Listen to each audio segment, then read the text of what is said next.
Anyway, let's just settle you. If your feet are down, have them about a hip's width apart and really feel the sensations of your feet on the floor. Have them about a hip's width apart.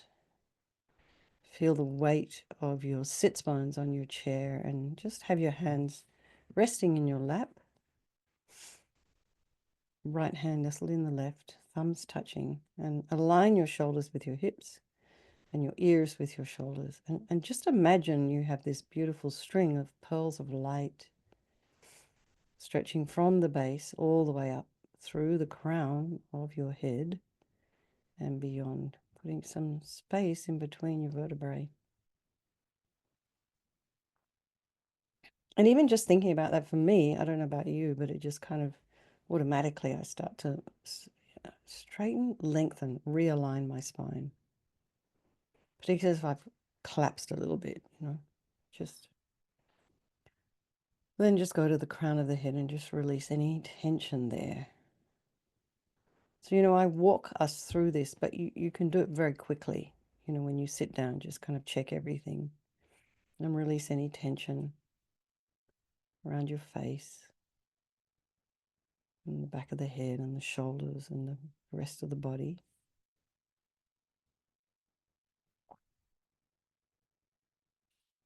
And then just check in with your breath. We're going to be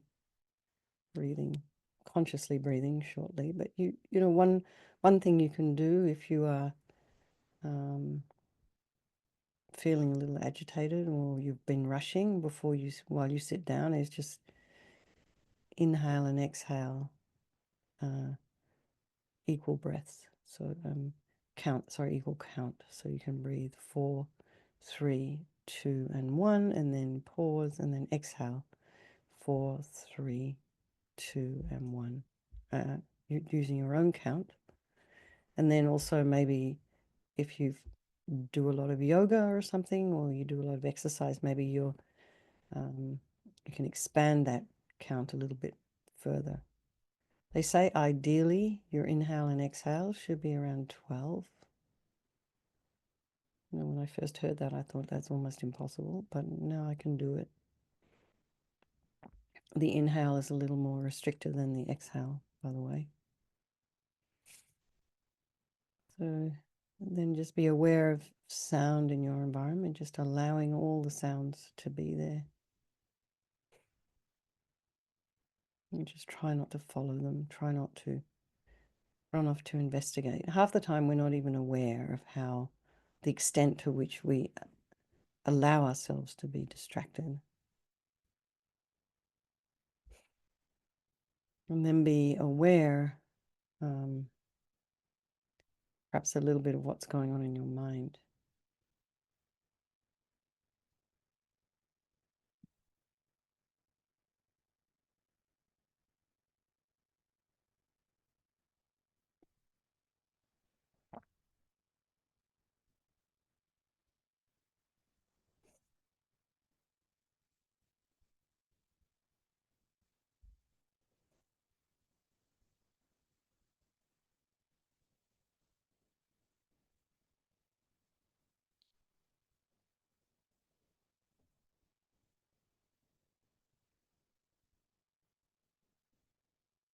And just see where you're at this evening. Wherever it is you're turning up, it's completely fine.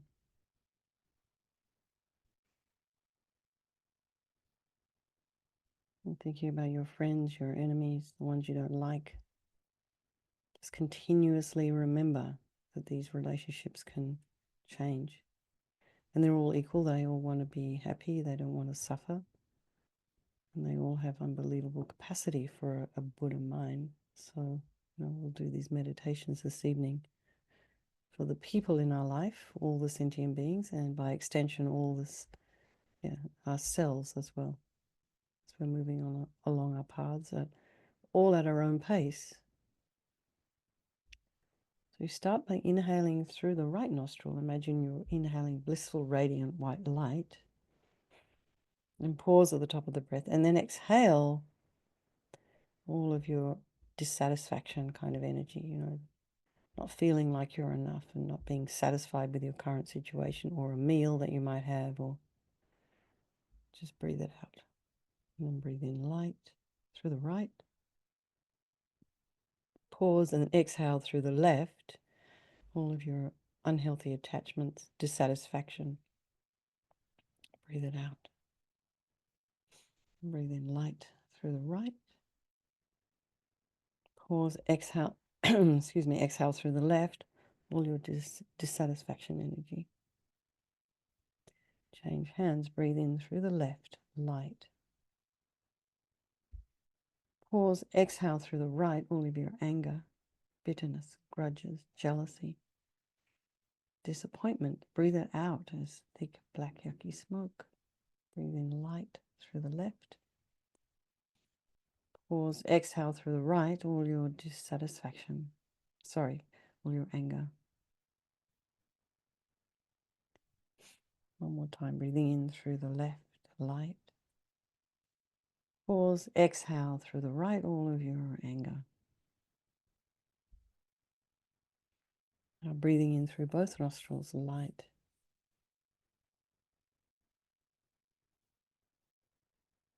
Pause, and then exhale all of your ignorance. So in our particular tradition, it's ignorance of knowing the way things truly exist, not appreciating that,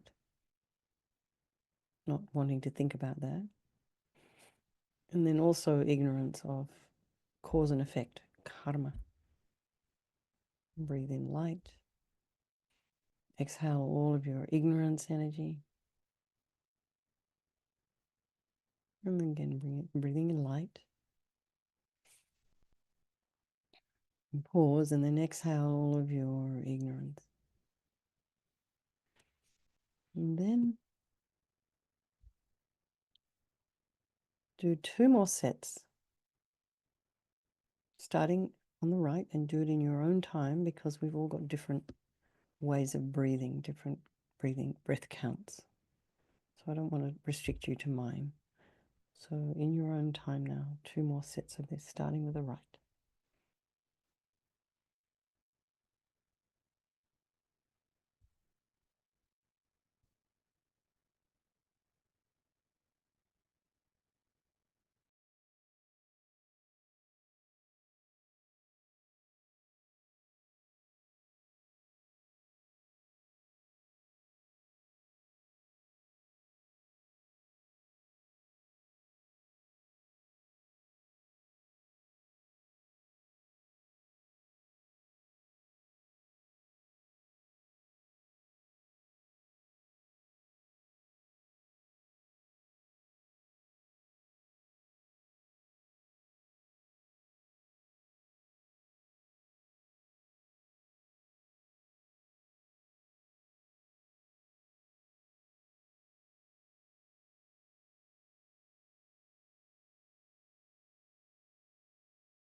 Or just meditate on your breath for 5 minutes. Just feel where you're at now after doing that. After settling a little bit, doing the 9-round breathing, or dispelling the airs, that's another name for it.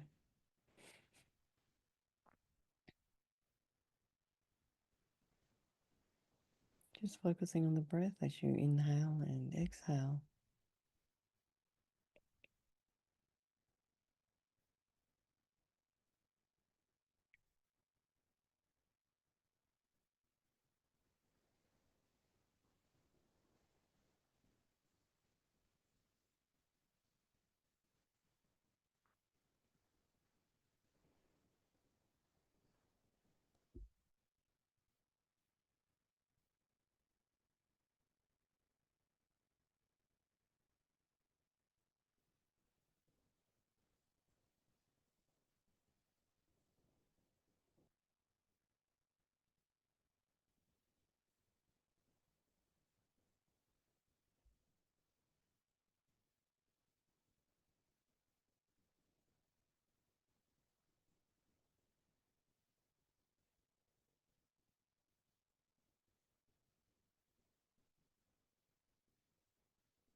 Just notice whether your mind is traveling.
We'll just stay in meditation. We'll start the clarity of consciousness. So you start by thinking that you're on maybe the top of a hill, maybe just lying down, looking up into the sky. So we're trying to create an image of spacious clarity.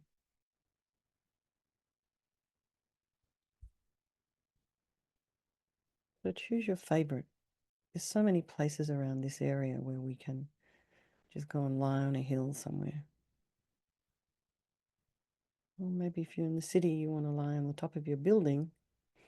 But imagine there's no, there's nothing to obstruct your view. There's no buildings, no drones, no helicopters, no planes, no clouds. Just a clear blue azure sky. No pollution.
So see if you can focus your awareness on this kind of spaciousness. See if it can be luminous for you. And allow yourself to merge with this clear, luminous space.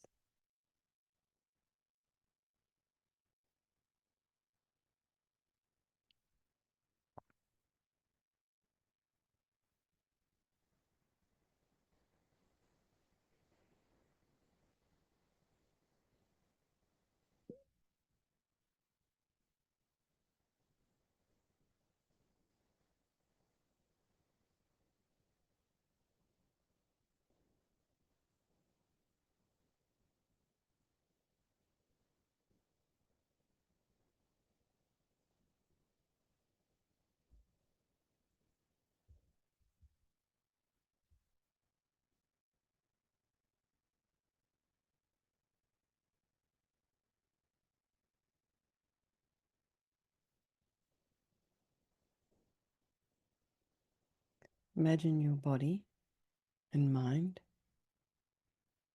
as well as your surrounding environment, becoming one with this pure empty space, becoming empty and luminous and clear.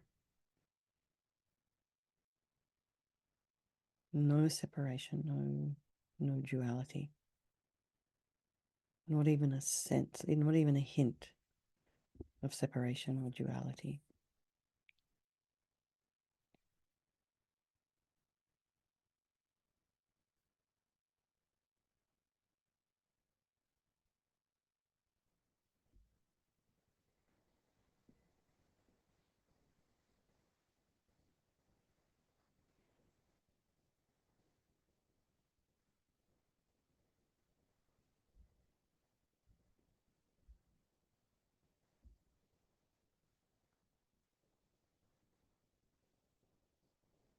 And hold your awareness in the experience of this empty luminosity.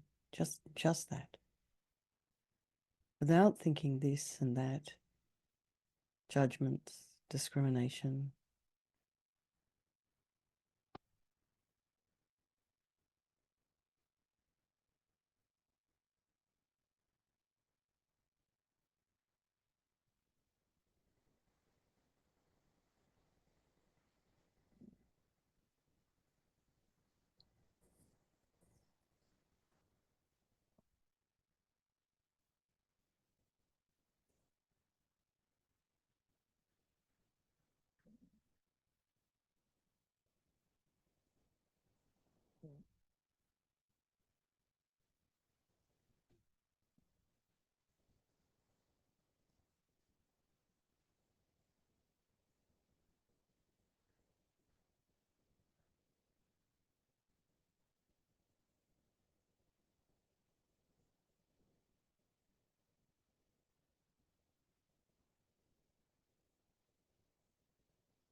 And this is the pure, clear nature of your mind.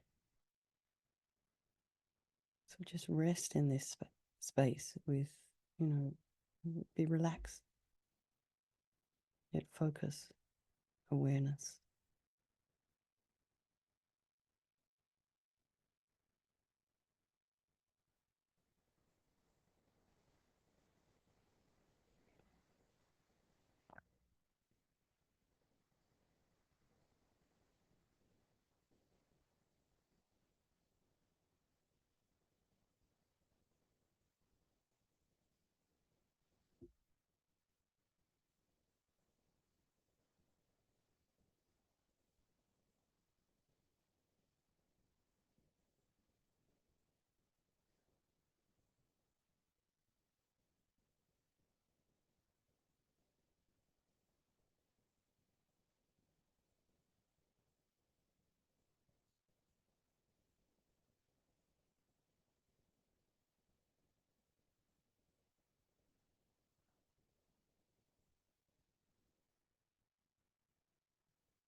So as thoughts and emotions and feelings arise from this space, try not to engage with them. Sometimes we gravitate towards the things we like to think about and then push away, have aversion for other things that we don't push them away. So just simply watch the thoughts, the emotions, the feelings just rise and abide and dissolve back into empty spaciousness.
We also don't analyze the thoughts and emotions that are arising.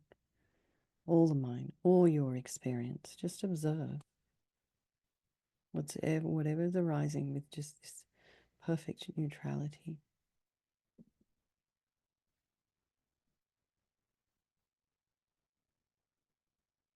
And as the thoughts pass, bring your awareness back to the clarity of your own mind. Just watch the movies and the stories that we create.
everything that arises, thoughts, emotions, feelings, sensations, your experience of sound, your experience of smells, all has this nature of spacious, luminous clarity.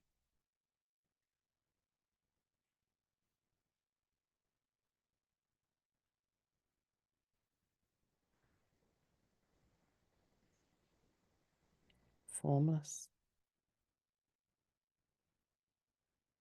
space-like, clear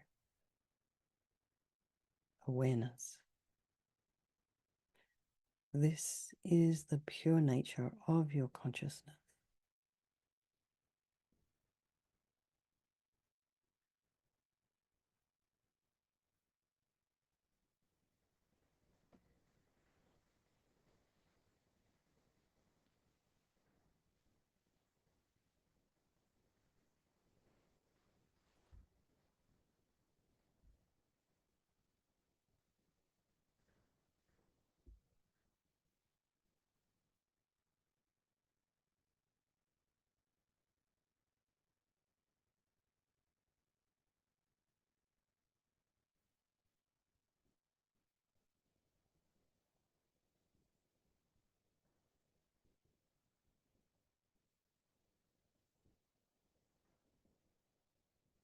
Totally relaxed. Stay with this experience, with this awareness, very focused awareness. Just that, that's all. And we'll keep meditating like this for another, 3 or 4 minutes or so. 3 minutes. See if you can expand your mind.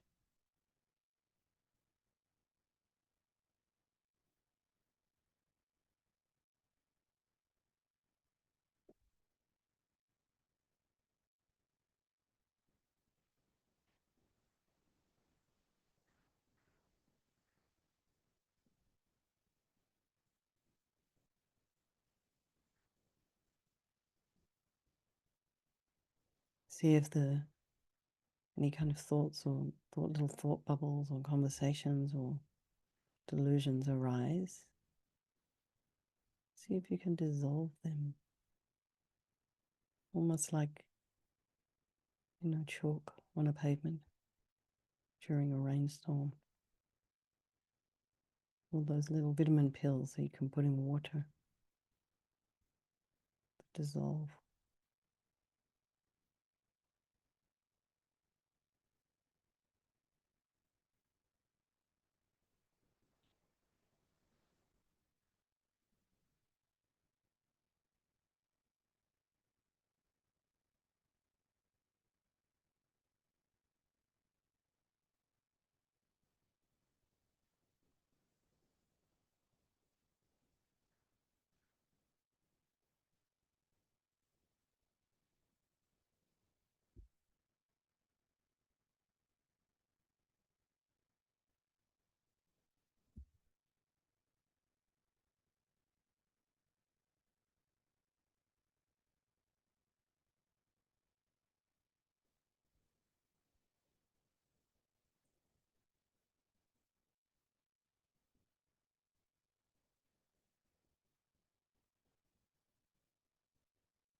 Everyone, you can relax now or stay in meditation, and we will have something to drink if you're relaxing, and we'll just move into our Lamrim.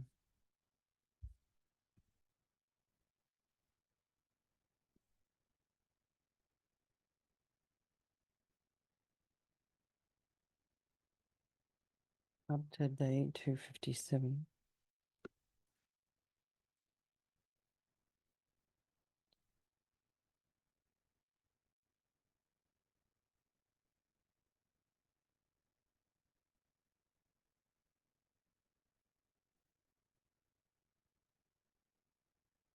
Lama Zopa Rinpoche says, all our happiness and suffering come from our intention.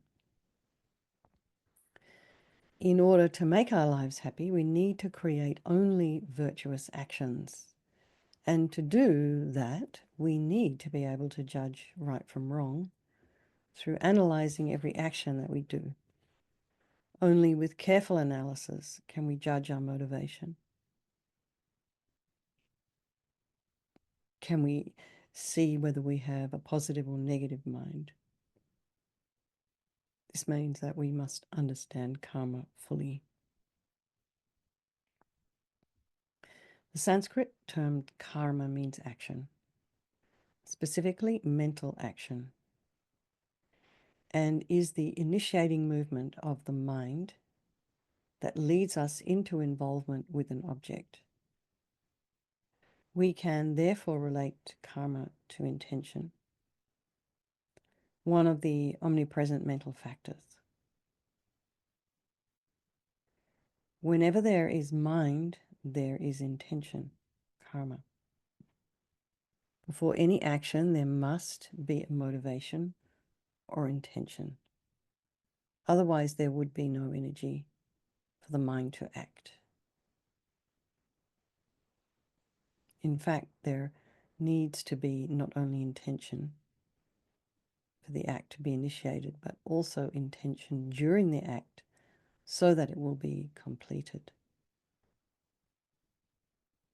The initial intention is called the motivation of cause, the mental karma, and the intention, that is the energy behind completing the act, is called the motivation of time, the intended action or intended karma. For an action to be as pure as possible, we need to ensure that we not only have the best possible motivation beforehand, but also while we are carrying it out. In that way, what we do becomes very powerful, positive karma. If we don't check our motivation both before and during the action, what starts out as virtue can become non-virtue.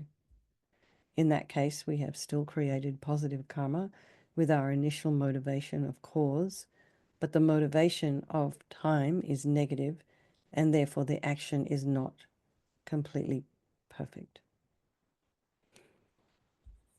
In order to be happy, we must constantly analyze the motivation behind our actions. So this is the first of our summary sentences. So let's just meditate on that for a moment or two. In order to be happy, we must constantly analyze the motivation behind all our actions. I don't know if any of you listened to Venerable Rabina's teachings this weekend. I had an opportunity to listen to 1 or 2 sessions. She was talking a lot about intention, motivation. And without proper motivation, the action kind of can get distorted. It's just the virtues kind of wasted. The merit that you create doesn't happen. That you want to create doesn't happen.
Mental karma is the intention before an action,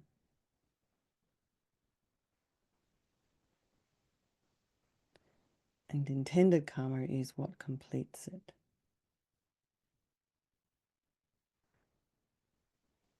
I'd like to book a ticket to go to Nepal.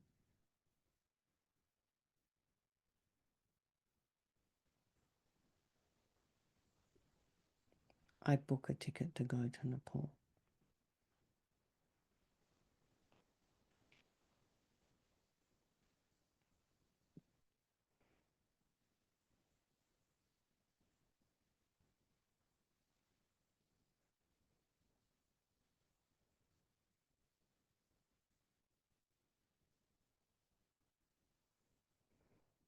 It is intention that makes an action virtuous or non-virtuous, not its outward appearance. So, for example, you give somebody a gift with the idea that they might give you something in return, or you give somebody a gift with this idea that they might like you better or give you some favor.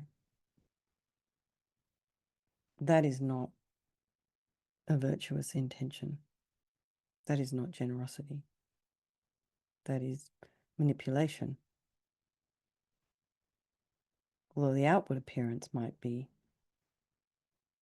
virtuous.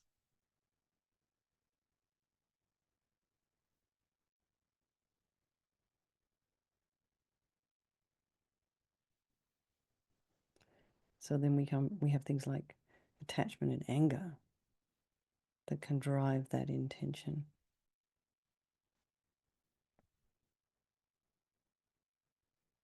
Okay, and next chapter is day 258.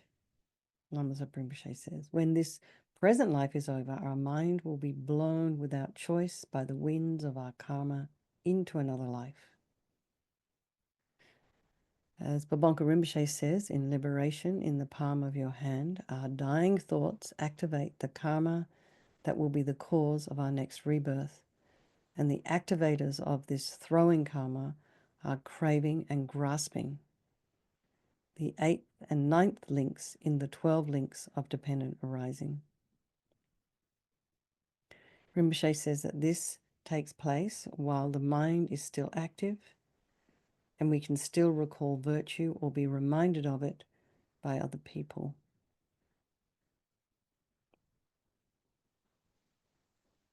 At this point, it is so important to be able to control the arising of the disturbing thoughts by remembering the Guru and the teachings, renunciation of samsara, karma, emptiness, loving kindness, great compassion, and the rest, which give us the chance to be born in a Buddha's pure land or to take a perfect human rebirth. If our last gross thoughts are virtuous, the throwing karma will be virtuous. If the last gross thoughts are non-virtuous, the throwing karma will be non-virtuous. The karmic seed that ripens is whichever is heavier, the stronger habit, which could have been planted hundreds, even millions of lifetimes ago. If they are equal, the seed that was planted first will be the one that ripens. If we die with anger, say, or strong attachment, our birth will only be in the lower realms, nowhere else. Generally, attachment causes rebirth as a hungry ghost. Ignorance causes rebirth as an animal. Anger as a hell being. In these lower realms, we will experience unimaginable sufferings for an incredible length of time. By comparison, the suffering in the human realm is nothing. In fact, it's like great pleasure. So our summary sentences are: dying thoughts activate the throwing karma that will be the cause of our next rebirth.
the throwing karma depends on whether our last thoughts are virtuous or non-virtuous. So you can see how important it is to have, when you're dying, somebody there maybe who you trust, who can guide you, or teachings from your teachers, your lamas, your trusted mentors, your gurus,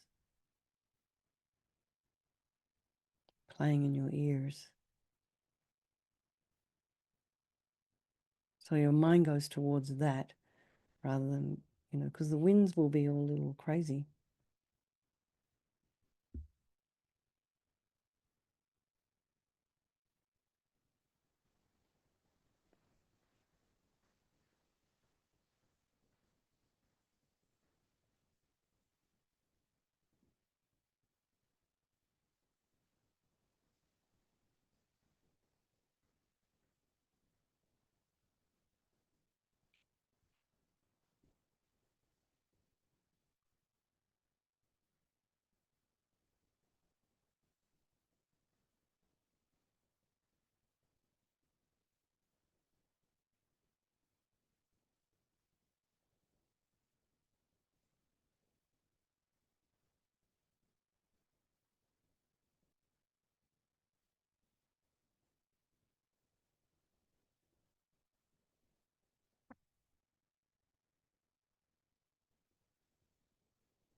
If we die with anger or strong attachment, our birth will be only in the lower realms.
One of the things I've heard as advice around people at the time of death is to be not having anyone in the room that's arguing or fighting. I've heard stories of family members fighting over the will before the person's even died. Maybe if there's a person in your life that's very disturbing for you, maybe it'd be best if that person's not there. It can also be that someone you're extremely attached to, might not be a good idea for them to be there. It's difficult to know.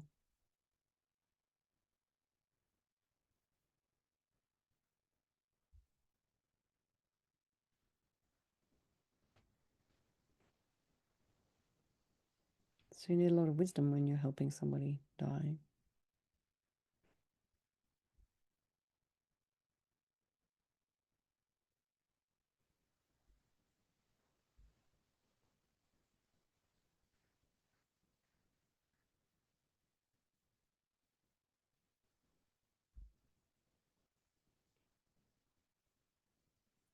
It's often the case when I've heard it over and over again, your loved one will just step out for a moment to get a cup of tea or have a rest or get something to eat, and the person will pass when no one's in the room with them. Or maybe just a nurse, someone they don't know very well.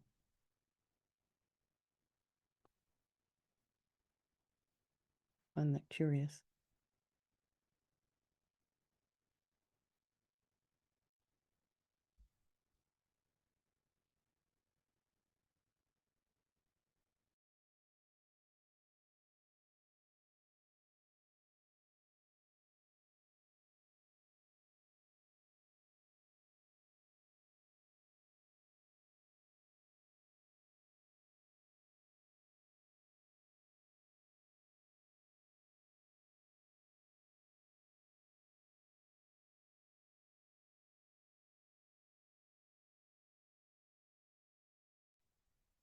Relax, everyone. I'll share. Yeah.